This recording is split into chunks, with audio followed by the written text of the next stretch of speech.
Hello, Pumpkinheads, and welcome to Jones World.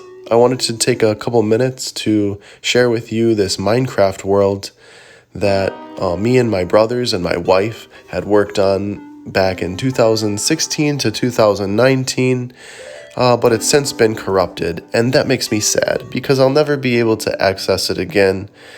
And it just holds a lot of memories and adventures, and perhaps you can relate if you've ever made anything on Minecraft with your friends or family. It's very special to look at what you've done and the adventures you've had in Minecraft. Anyway, that's how I feel about it. So that's why it especially makes me sad that I can't go back into this world, but I do have video footage, so I'll be playing that for you. I'll be doing some commentary on it to explain some of the structures and some of the lore that is in this world. Was called, the actual date it was started on 12/13/16, so world 12/13/16. That's when I first got my new Xbox, so we started right away working on this small town called Appledale. And just to give you a layout of some of the geography, where the crosshairs is right now is Appledale, and this is where the majority of the buildings,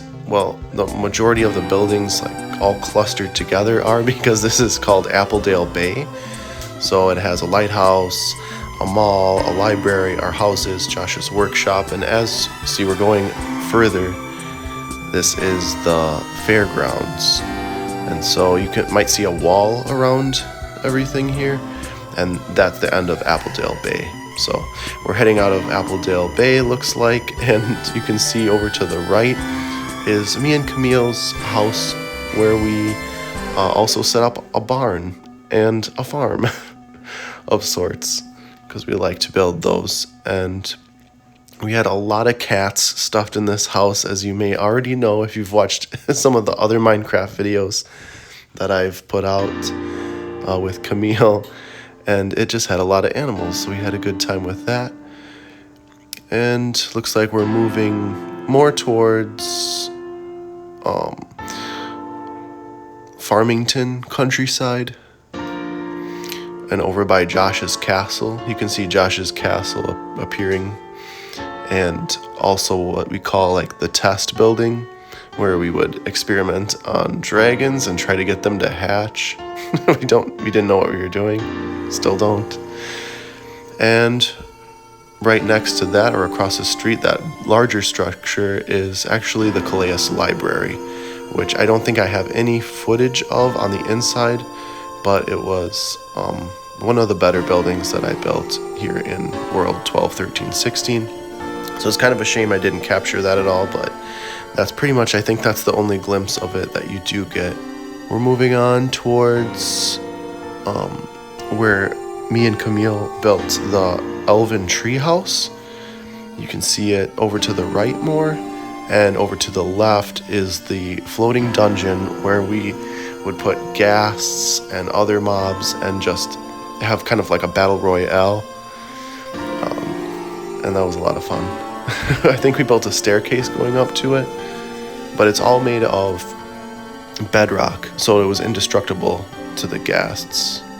And just below the dungeon is kind of this forest like fangorn leading up to the elven tree house. It was kind of a maze, like a forest of illusion, and Camille set that up, and there was various mobs and spiders inside that forest you had to avoid. I don't think I have any footage of that again, but I might in the treehouse video that we did record. So why is there a elven treehouse and some elven structures in this world? Well, it's because of the fact that elves have such a large part to play in the lore of this world.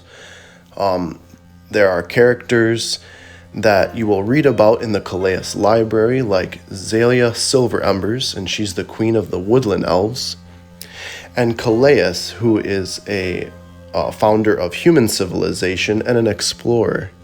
So Xylia Silverembers Of course, she's the queen of the Woodland Elves, and she had been alive for 800 years. And she's considered an elite first founder of the world, since her people, the elves, were one of the very first to live in the world. And they're mostly relegated to the forests, and they're a very peaceful race.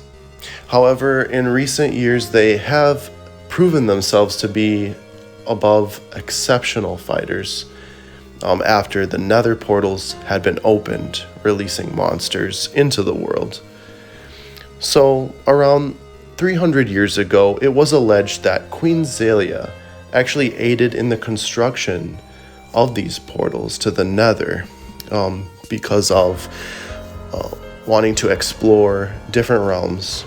This resulted, of course, in immeasurable damage to the world. And so there's this scandal, or this controversy, that she actually created the portals that would do the damage to this world.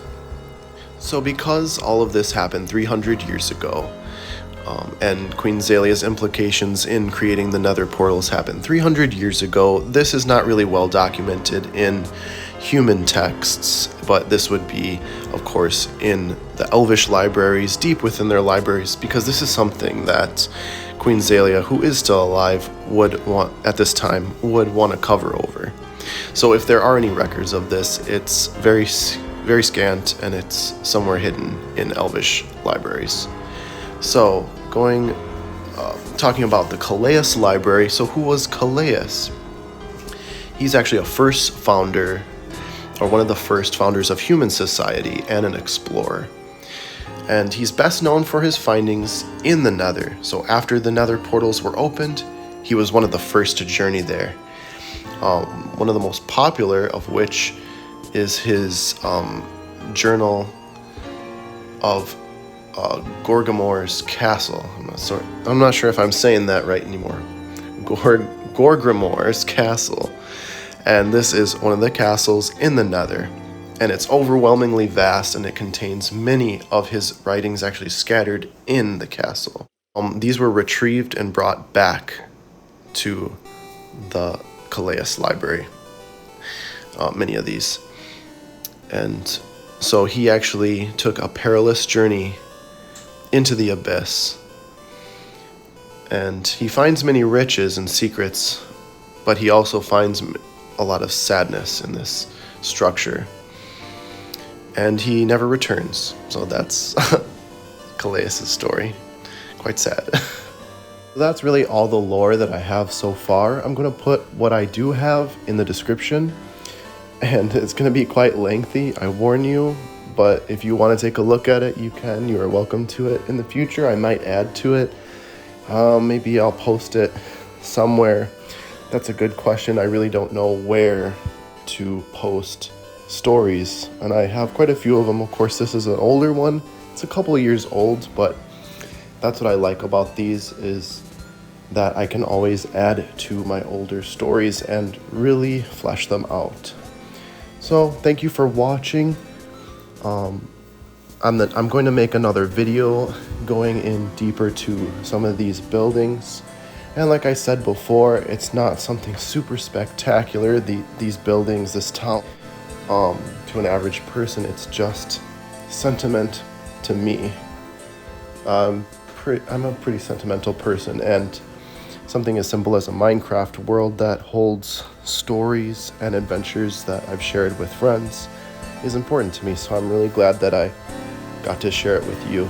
If you did like the video, please leave a like or subscribe, and I'll see you guys on the next one. Bye-bye.